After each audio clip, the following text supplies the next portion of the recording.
Just when you thought it was over. We're talking about another snow event for the Mid-Atlantic into southern New England, and I tried to tell you guys that period from the 19th to the 24th, and Friday's going to be the 20th. You had to watch out because the pattern was signaling that one, it could get colder than normal, and two, there's a lot of activity going on between both jet streams. You can see them here on the water vapor. Here's an active southern jet. You can see a northern jet up here, and our storm is actually the biggest piece of it is sitting right over here right now. We're going to have a little disturbance, dive down, tap a little bit of southern moisture, and give us a nice little storm on Friday. So let's dive right into it, guys.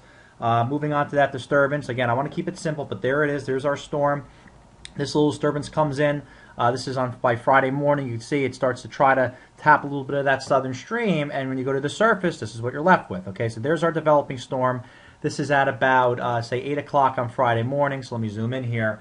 And I'll tell you what to expect. So it initially starts as snow everywhere. Down here in South Jersey, it might start as some snow. Again, it depends what the boundary layers look like or the temperatures near the surface, another word for that. But the accumulating snow, guys, it's central Jersey up into southern New England, and the most accumulating snow is going to be North Jersey, especially inland at higher elevations.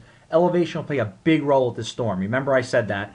And then up just maybe North Shore, Long Island into southern New England. So by the time we get to, say, 2 o'clock on, Friday, you could see it's still snowing up here, but sleet will definitely work its way in central Jersey, and it will be raining down here in South Jersey. Back here in Pennsylvania, there's going to be a nice cold tongue at the upper layers, so you're going to get accumulating snow. Okay, so at this point, all North Jersey snowing. New York City, it's all snow. Long Island, it's all snow, but could be quickly changing over sometime in the afternoon, and we're getting into it in New England.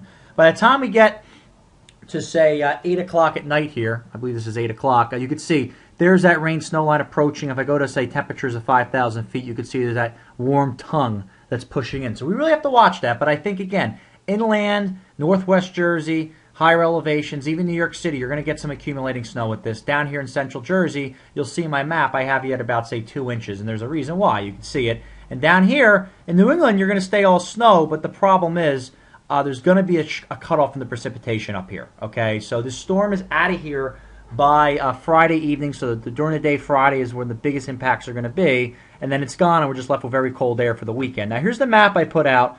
Okay, this is preliminary, so I'll put a final forecast out tomorrow, but generally I like what I have. This 3 to 5, I might inch this north a little bit, so the 3 to 5 will come just maybe up here into central Connecticut. 1 to 3 stays. 2 to 3, again, closer to 2 here.